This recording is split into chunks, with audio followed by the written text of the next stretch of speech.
Hello बच्चों, नमस्कार। नवीन दया YouTube channel पे एक बार फिर से मैं आप सभी का स्वागत करती हूँ। और आज की क्लास हमारी रहेगी सूक्ष्म शिक्षण की।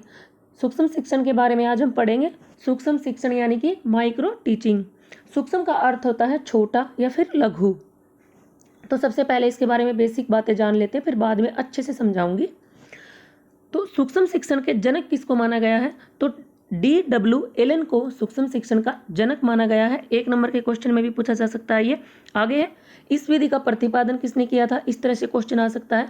तो इस विधि का प्रतिपादन सन 1963 में अमेरिका के स्टैनफोर्ड विश्वविद्यालय में D. एलन ने किया था। आगे है, भारत में सूक्ष्म शिक्षण का सर्वप्रथम प्रयोग किसने किया था? तो भारत में सर्वप्रथम इस माइक्रो टीचिंग का प्रयोग जो है D.D. तिवारी ने 1967 ईस्वी में किया था। आगे है, यह विधि B.F. स्किनर के क्रिया प्रसूत सिद्धांत पर आधारित है। सीटेट में ये क्वेश्चन पूछा हुआ है। हो सकता है अभी आप एग्जाम दो, जैसे ऑप्शन टाइप भी आपके एग्जाम हो सकते हैं, तो वहाँ पे ये 1 नंबर का क्वेश्चन पूछा जा सकता है कि सूक्ष्म शिक्षण जो है वो किसके सिद्धांत पर आधारित है? तो स्किनर के क्रिया प्रसूत सिद्धांत पर आधारित है ये विधि। अब है माइक्रो टीचिंग की परिभाषा। एलन के अनुसार सूक्ष्म शिक्षण से तात्पर्य किसी क्रिया के उस सरलीकृत लघु रूप से है जिसे कम विद्यार्थियों वाली कक्षा के सामने अल्प समय में संपन्न किया जाता है। यानी कि जो माइक्रो टीचिंग होती है या फिर सूक्ष्म शिक्षण होता है, उसमें समय बहुत कम होता है, ज़्यादा लंबा नहीं होता है ये प्रोसीजर, और इसमें विद्यार्थी भी कम ही होते हैं। विद्यार्थी तो होते ही नहीं है इसमें। अगर इसकी जो बेसिक जो डेफिनेशन है ना, तो इसमें क्या होता है ना कि इसमें हमारे सहपाठी होते हैं। जैसे कि अब मैं B.Ed में माइक्रो टीचिंग सीख रही हूँ या फिर कर रही हूँ, तो क्या होगा ना, जब मैं बोर्ड पे पढ़ाऊँगी तो वहाँ पे ना हमारे टीचर होते हैं जो हमें पढ़ाते हैं। 3-4 टीचर वहाँ पे बैठ जाते हैं, पर्यवेक्षक का काम करते हैं वो, कि हम गलत पढ़ा रहे हैं सही पढ़ा रहे हैं, वो ये देखेंगे वहाँ बैठ के। एक टीम होती है, ज़्यादा नहीं होते, 2 टीचर भी हो सकते हैं, 3 हो सकते हैं, 4 हो सकते हैं। और हमारे जो सहपाठी होते हैं, जैसे मैं पढ़ा रही हूँ तो B.Ed में जो और बच्चे मेरे साथ B.Ed कर रहे हैं वो बैठेंगे वहाँ पे। तो बच्चे तो हो भी सकते हैं और नहीं भी हो सकते, लेकिन ज़रूरत नहीं होती उनकी यहाँ पे। तो जब हम माइक्रो टीचिंग अच्छे से सीख जाते हैं ना, तब हम वास्तविक क्लास में जाके पढ़ाते हैं, तब हम बच्चों को पढ़ाते हैं। आगे सूक्ष्म शिक्षण क्या है? 1 नंबर के क्वेश्चन में ये पहले जब हम B.Ed करते थे तो इस तरह पूछते थे, सूक्ष्म शिक्षण क्या है, ये पूछा जा सकता है। तो सूक्ष्म शिक्षण जो है वो एक शिक्षण का एक छोटा सा प्रारूप या फिर रूप भी आप बोल सकते हो। शिक्षण का एक छोटा सा रूप या प्रारूप या एक प्रकार का शिक्षण कौशल होता है जिसके अंतर्गत छात्र अध्यापक अभ्यास प्रक्रिया के दौरान अपने शिक्षण में सुधार करते हैं। एक बार फिर से बता देती हूँ, शिक्षण का एक छोटा रूप या प्रारूप या एक प्रकार का शिक्षण कौशल है सूक्ष्म शिक्षण, जिसके अंतर्गत छात्र अध्यापक अभ्यास प्रक्रिया के दौरान अपने शिक्षण में सुधार करते हैं। अब है इसका अर्थ, सूक्ष्म शिक्षण का अर्थ या फिर परिभाषा भी बोल सकते हो आप। तो सूक्ष्म शिक्षण एक ऐसी तकनीक है जिसका लक्ष्य है शिक्षक उम्मीदवारों को वास्तविक कक्षा के लिए तैयार करना। अभी पहले भी मैंने बताया था कि इसमें जो हम सीखते हैं ना, हम अपनी गलतियों को दूर करते हैं इसमें, और यानी कि एक ट्रेन टीचर हमें बनाया जाता है ताकि हम वास्तविक कक्षा के लिए तैयार हो सके, क्योंकि पहले से हम अपनी गलतियों को कमियों को दूर कर चुके होंगे, तभी तो हम वास्तविक कक्षा में पढ़ाएंगे ना, वरना तो फिर बच्चों को हम गलत पढ़ाएंगे। इसमें अध्ययन की एक इकाई और एक कौशल का प्रयोग कर अल्प विधि तक विद्यार्थियों के एक छोटे समूह को पढ़ाया जाता है। इसमें यानी कि अध्ययन की एक इकाई का मतलब ये कि एक समय में आप एक ही इकाई पढ़ाओगे, एक ही टॉपिक पढ़ाओगे, एक ही कौशल का प्रयोग करके अल्प विधि यानी कि कम समय तक विद्यार्थियों के एक छोटे समूह को पढ़ाया जाता है। विद्यार्थी तो रेयर ही होते हैं, यहाँ पे मैंने पहले भी बताया था, सहपाठी होते हैं हमारे यहाँ बैठ सकते हैं कुछ बच्चे, लेकिन ज़रूरी नहीं होते, लेकिन सहपाठी जरूरी होते हैं, क्योंकि जब हम B.Ed में माइक्रो टीचिंग करते हैं तो बच्चे कहाँ उठ के जाएंगे, जो हमारे साथ पढ़ते हैं, हमारे जो समकक्ष बच्चे होते हैं वो हमारे साथ ही बैठते हैं और टीचरों की टीम बैठती है। तो जब पढ़ाया जाता है, जब प्रशिक्षणार्थी पढ़ा लेता है, तब प्रतिपुष्टि पर्यवेक्षक द्वारा प्रदान की जाती है। यानी कि जब हम पढ़ा लेते हैं, यानी कि जो हम माइक्रो टीचिंग कर रहे हैं, तब हम पूरी अपनी टीचिंग कर लेते हैं, वो जितने भी मिनट की होती है, तब प्रतिपुष्टि पर्यवेक्षक द्वारा प्रदान की जाती है। प्रतिपुष्टि का मतलब होता है फीडबैक, इसका अर्थ होता है फीडबैक। तो हमें ना फीडबैक मिलती है किसके द्वारा? पर्यवेक्षक के द्वारा। पर्यवेक्षक कौन होगा? जब हम बोर्ड पे माइक्रो टीचिंग कर रहे हैं तो जो हमें पढ़ाते हैं बीएड में, जो हमारे टीचर होते हैं, वो वहाँ पर बैठते हैं कि कहाँ हम गलतियाँ कर रहे हैं, तो वो बाद में हमें बताते हैं। तो पर्यवेक्षक द्वारा प्रतिपुष्टि यानी कि फीडबैक हमें प्रदान की जाती है। अगर गलतियाँ करते हैं तो गलतियाँ भी निकाली जाती हैं। इस आधार पर पाठ में संशोधन कर पुनः पाठ योजना तैयार की जाती है। अगर हम एक ही बार में माइक्रो टीचिंग अच्छे से करते हैं, कोई गलती नहीं है, तो हमें फीडबैक मिलती है, अच्छी फीडबैक मिलती है।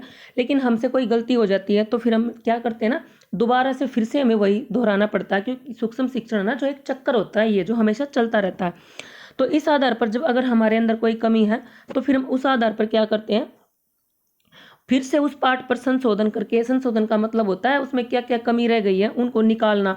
तो पुनः पाठ योजना तैयार की जाती है, यानी कि फिर से हम पाठ योजना तैयार करेंगे। जब हम स्टार्टिंग में माइक्रो टीचिंग करने आए थे तब तो हम घर से पाठ योजना बना के लाए थे, लेकिन अब क्या होता है ना, हमें 12 मिनट का टाइम मिलता है, तो उसी में हमको दोबारा बनानी पड़ती है, उसी विषय वस्तु को पुनः पढ़ाया जाता है, और फिर जो उसी पाठ योजना को हम दोबारा से तैयार करते हैं, जो गलतियाँ हैं यानी कि संशोधन किया जाता है उसका, और दोबारा से उसी को फिर से पढ़ाया जाता है। और पहली बार पढ़ाने में जो कमियां रह गई थी उनका निराकरण होता है, यानी कि पहली बार जो पढ़ाने में हमसे गलतियां हो गई थी फिर जो है उनको हम दूर कर लेते हैं।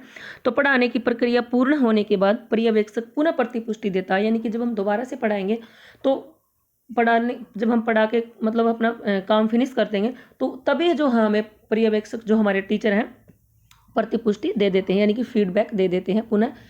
तो इसमें साथ साथ होती है सारी चीज़ें। यही चक्कर सूक्ष्म शिक्षण का आधार है।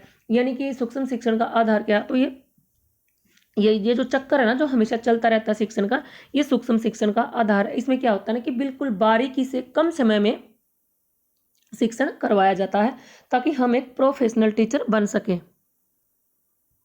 अब आगे है, इस विधि के अनुसार 5 से 10 मिनट की पाठ योजना बनाकर अपने सहपाठी के समक्ष प्रस्तुत करना होता है। सूक्ष्म शिक्षण विधि से छात्रों को नहीं बल्कि शिक्षकों को पढ़ाने की विधि मानी जाती है। अभी मैं पहले भी बता चुकी हूँ, क्योंकि सूक्ष्म शिक्षण जो विधि होती है ना उसमें छात्र नहीं बल्कि शिक्षकों को पढ़ाने की विधि मानी जाती है। उसमें शिक्षक, जैसे हम अभी मैंने बताया था कि हमारे टीचर बैठते हैं, हमारे टीचर की टीम बैठेगी, जैसे 2 टीचर भी बैठ सकते हैं, 3 4, बहुत ज़्यादा तो खैर नहीं होते। और हम जैसे मैं पढ़ा रही हूँ तो जो बीएड में मेरे बच्चे मेरे साथ पढ़ते हैं तो वो वहाँ पर बैठते हैं।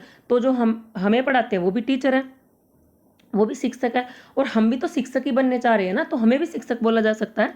तो शिक्षक विधि में ना छात्रों को नहीं बल्कि शिक्षकों को ही पढ़ाने की विधि मानी जाती है, क्योंकि हम पढ़ा रहे हैं तो वो हमसे पढ़ रहे हैं, तो जो हमारे टीचर है वो हमारी गलतियां निकाल सकते हैं, और जो हमारे सहपाठी होते हैं अगर वो भी हमें कोई कुछ कमी अगर हमारे अंदर है माइक्रो टीचिंग करते वक्त तो वो भी बता सकते हैं कि आपने ऐसे यहाँ पे ये गलत किया था। वही बात है ये आगे मेरी ड्राइंग भैया बिल्कुल सॉरी भाई, बिल्कुल अच्छी नहीं है मेरी ड्राइंग। तो ये चक्कर मैंने बनाया, जैसे भी मेरे से बनाया गया, ये एक चक्कर होता है। जैसे इसमें क्या होता है ना, पहले तो शिक्षण होता है, कहाँ पे, जैसे यहाँ से शिक्षण स्टार्ट किया, फिर शिक्षण जब हमारा खत्म होता है तो हमारे जो पर्यवेक्षक होते हैं, जो ऑब्जर्व करते हैं हमें, तो ऑब्जर्वर होते हैं, तो वो क्या करेंगे ना, हमें फीडबैक देंगे, यानी कि प्रतिपुष्टि देंगे हमें।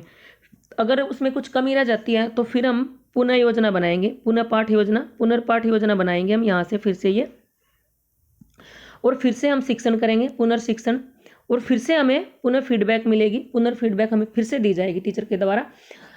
यानी कि यहाँ पे जब हमने शिक्षण किया, यहाँ पे हमारे में कुछ कमी रहेगी तो हमें यहाँ पे जो फीडबैक मिली तो जो कमियाँ थी वो हमें यहाँ पे बता दी गई। अगर हम कमी नहीं करते तो फिर अच्छी फीडबैक मिलती, आगे हमें चलने की जरूरत नहीं थी। चलने की जरूरत थी क्योंकि एक कौशल पूरा हो जाएगा, शिक्षण कौशल एक पूरा हो जाए तो हम अगला सीखेंगे।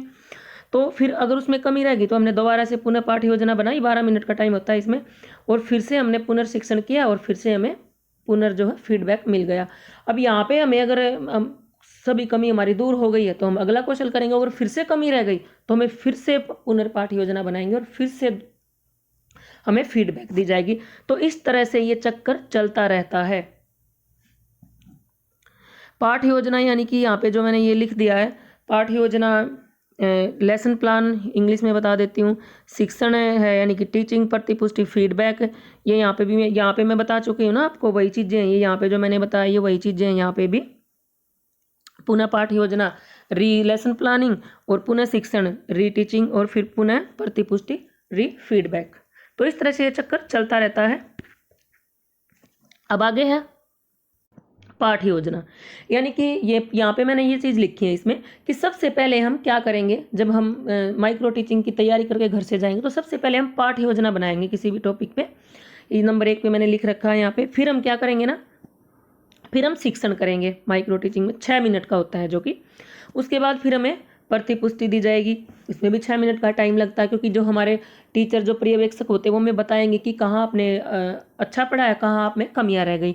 फिर उसके बाद यहाँ पे जो है ये चीज़ खत्म हो जाती है। लेकिन अगर हमारे अंदर कमियां रह गई है हमारी माइक्रो टीचिंग में, तो फिर हम पुनः पाठ योजना बनाएंगे। ये पुनः पाठ योजना हम घर से नहीं बनाएंगे, बल्कि उसी टाइम हम कक्षा में ही बनाएंगे अपनी में, और इसमें हमें 12 मिनट का टाइम मिलता है। और फिर से हम पुनः शिक्षण करेंगे बोर्ड पर 6 मिनट के लिए, और फिर से हमें पुनः प्रतिपुष्टि मिलेगी, यानी कि फीडबैक मिलेगी।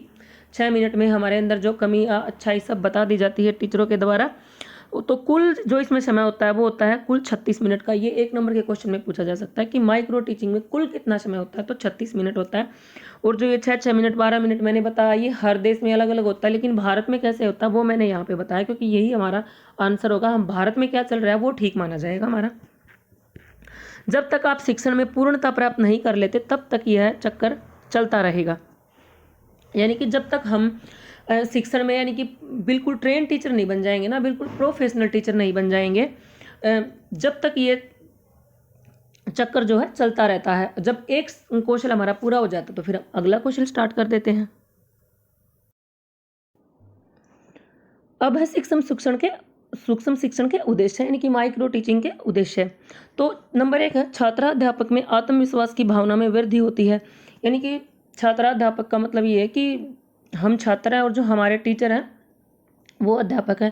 या फिर अगर हमने कुछ बच्चे भी बैठे हुए हैं वहाँ पे, जैसे 5-7, ज़्यादा बच्चे इसमें नहीं बैठ सकते, भरी क्लास नहीं होती, 5-7 बच्चे भी बैठे हैं, तो क्या है ना, तो छात्राध्यापक में आत्मविश्वास की भावना में वृद्धि होती है। छात्रों में भी होती है और हम पढ़ा रहे हैं हमारे अंदर भी, तो जो हमारे टीचर होते हैं उनके अंदर भी होती है। ये नहीं है कि वो टीचर हैं तो वही, ये मैं एक बार दोबारा बताना चाह रही हूँ। इसमें बच्चे बैठ सकते हैं, जैसे मैं पढ़ा रही हूँ, मेरे टीचर बैठे हुए हैं पर्यवेक्षक बन के कि मैं अच्छा पढ़ा रही हूँ या नहीं, फीडबैक देने के लिए। तो और 7वीं 8वीं 6ठी 5वीं क्लास के बच्चे भी हम बिठा सकते हैं। लेकिन जब अगर 1 नंबर के क्वेश्चन में ये क्वेश्चन पूछ लिया गया ना कि सूक्ष्म शिक्षण में किसको पढ़ाया जाता, तो फिर हम उसमें ये आंसर आएगा। मैं पहले भी बता चुकी हूँ, लेकिन एक बार मैं फिर से बता रही हूँ, क्या पता पूछ लिया जाए। सूक्ष्म शिक्षण विधि से छात्रों को नहीं बल्कि शिक्षकों को पढ़ाने की विधि मानी जाती है, क्योंकि हम शिक्षक बनने जा रहे हैं, हम पढ़ा रहे हैं, जो हमारे सहपाठी है वो भी शिक्षक बनने जा रहे हैं। तो मैं शिक्षक हूँ, मैं पढ़ा रही हूँ, मेरे सहपाठी बैठे हैं, तो वो शिक्षक, तो मैं किसको पढ़ा रही हूँ, शिक्षक को ही पढ़ा रही हूँ। और जो हमारे टीचर है वो भी वहाँ पे बैठे हुए, तो मैं उनको भी तो पढ़ा रही हूँ ना एक तरह से। तो 1 नंबर के क्वेश्चन या 2 नंबर के क्वेश्चन में ये पूछ लिया गया कि शिक्षण विधि में किसको पढ़ा जाता है, तो छात्रों को बिल्कुल भी आंसर गलत हो जाएगा, तो शिक्षकों को पढ़ाने की विधि मानी गई है। लेकिन वैसे नॉर्मल जब हम बात करते हैं तो उसमें हम फिर छात्राध्यापक लिख सकते हैं, जैसे कि यहाँ पे है छात्राध्यापक में आत्मविश्वास की भावना में वृद्धि होती है। क्योंकि जब हम माइक्रो टीचिंग में अपनी हमारी कमियां जब अंदर से निकल के आती हैं हमारी टीचिंग में, तो हम बार बार उस पाठ योजना बनाते रहते हैं, पढ़ाते रहते हैं, तो क्या होता है ना, फिर वो कमियां दूर हो जाती है, तो हमारे अंदर आत्मविश्वास तो आएगा ही। क्योंकि फिर हम जब किसी स्कूल में बच्चों को पढ़ाएंगे तो आत्मविश्वास की हमारे अंदर कमी नहीं हो सकती। नंबर 2 है एक एक करके विभिन्न कौशल शिक्षण में निपुणता प्राप्त होती है। एक एक करके, यानी कि पहले एक कौशल में हमने जब निपुणता प्राप्त कर लेते हैं अच्छे से, कोई कमी उसके अंदर नहीं रहती, तभी तो हम दूसरे कौशल की तैयारी करते हैं, पाठ योजना बनाते हैं। तो ऐसे एक एक कौशल करके सभी कौशलों में हमें निपुणता प्राप्त होती है। नंबर 3 है छात्राध्यापक द्वारा जो गलतियां शिक्षण में की गई हैं उनको दूर करने का पूर्ण अवसर मिलता है। यानी कि जो हमसे गलतियां हो जाती हैं शिक्षण में, उनको दूर करने का पूर्ण अवसर हमें मिलता है। ये तो पता है आपको, बीच में 6 मिनट हमें दी भी जाती है। जो मैं पढ़ा रही हूँ, जो साथ में मेरे सहपाठी बैठे हैं, उनको भी जो है मैं अगर अच्छा पढ़ा रही हूँ तो उनको महसूस होगा कि हाँ मैंने कहाँ गलती की थी, वो भी सीखते हैं, हम भी उनसे सीखते हैं ऐसे ही। नंबर 4 अध्यापक को तुरंत ही पृष्ठ पोषण प्राप्त हो जाता है। जब आप माइक्रो टीचिंग फिनिश करते हो तो इस कम समय के लिए होती है, तो साथ ही साथ आपको बता दिया जाता है, यानी कि पृष्ठ पोषण आपको साथ ही साथ बता दिया जाता है कि कहाँ आपने अच्छा पढ़ाया, कहाँ आपने गलत पढ़ाया, तो साथ ही साथ हो जाता है सब कुछ। आ गया सूक्ष्म शिक्षण की विशेषताएं। नंबर 1 है इसमें अधिगमार्थियों की संख्या कम रखी जाती है, 5 से 10 के बीच में। यानी कि ज़्यादा इसमें अगर आप बच्चे बिठा रहे हो छोटे, तो क्लास के जैसे 6th 8th की क्लास के आपने बच्चे बिठे तो वो भी ज़्यादा नहीं होते। लेकिन ज़्यादातर इसमें मैं पहले ही बता चुकी हूँ कि सहपाठी ही होते हैं, तो क्लास के बच्चे बैठते हैं, तो ये नहीं कि पूरी भरी क्लास बैठ जाएगी वहाँ पे, कम बच्चे रखे जाते हैं माइक्रो टीचिंग में। और अगर आप बच्चे बुला रखे हैं तो भी कम ही बच्चे होंगे। नंबर 2 शिक्षण अवधि कम रखी जाती है। शिक्षण अवधि कम का मतलब ये कि मतलब समय कम होता है इसमें। नंबर 3 है कम कालांश एक कौशल के प्रशिक्षण हेतु होता है। एक कालांश यानी कि एक टॉपिक, एक इकाई, एक कौशल के प्रशिक्षण हेतु होता है। आगे है नंबर 4 वास्तविक छात्रों की जगह अधिकांशतः सहपाठी ही छात्र की भूमिका अभिनीत करते हैं। पहले भी कई बार आ चुका है ये कि वास्तविक छात्र इसमें बहुत ही कम होता है, कि कहीं पर बीएड में बच्चे ही बहुत कम आ रहे हैं, भाई बच्चे आज आए नहीं है, माइक्रो टीचिंग चल रही है, तब बच्चों को बुला लिया जाता है, वरना इसमें वास्तविक छात्रों की जगह अधिकांश सहपाठी ही छात्र की भूमिका अभिनीत करते हैं, पहले भी बता चुकी हूँ।